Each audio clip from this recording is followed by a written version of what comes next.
ज्या दिवशी आपल्याकडे तयार व्हायला चांगला व्यवस्थित टाईम मिळत नाही त्याच दिवशी आपण छान तयार होतो, हा माझा नेहमीचा अनुभव आहे.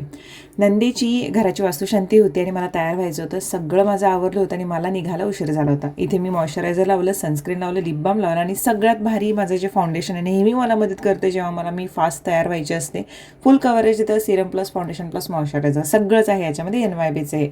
मी टॅग करून देईन, तुमच्या स्किन टोननुसार निवडा आणि तुम्ही सुद्धा अनुभव घ्या. खरंच मी सांगते. आता मी हे लावले चेहऱ्यावरती, फुल कव्हरेज येतं, एक्स्ट्रा काही लावायची गरज भासत नाही. इथे व्हाईट टोन पावडर जी आहे ती मी फक्त टी झोनला लावते. व्हाईट टोन पावडरबद्दल सुद्धा मी सांगितलेलं आहे. ब्लश थोडासा लावलेला आहे. खूप गडबड होते, माझे डोळे हायलाईट करायचे होते, त्याच्यामुळे मी मिळेल तो मस्कारा मला जो वाटतोय तो मी लावला आहे. पेन्सिलचं तर आयब्रो पेन्सिल मी माझं जे ड्रॉवर उघडलं त्याच्यामध्ये जी मला मिळेल ती मी अप्लाय केली आणि त्याच्यानंतर मी सेट पण केली. त्यानंतर काजळ लावलं, लिपस्टिक लावली. लिपस्टिकसुद्धा सगळ्या न्यूड आहेत माझ्याकडे, त्यामुळे जी मिळेल ती मी लावली. आयलायनर लावण्याने अशी तयार झाले फायनली. पण असे शॉर्ट घेताना प्रॉब्लेम हा येतोच, कारण जिथं लाईट्स असते तिथून पुढून असं शॉर्ट वगैरे घ्यावे लागतात आणि हे पण माझी धडपड सुरू होती. एवढ्या वेळेत सुद्धा, एवढी गडबड असून सुद्धा फायनली मला निघायला उशीर होत होता म्हणून मी पटकन हे आवरतं घेतलं आणि निघाले.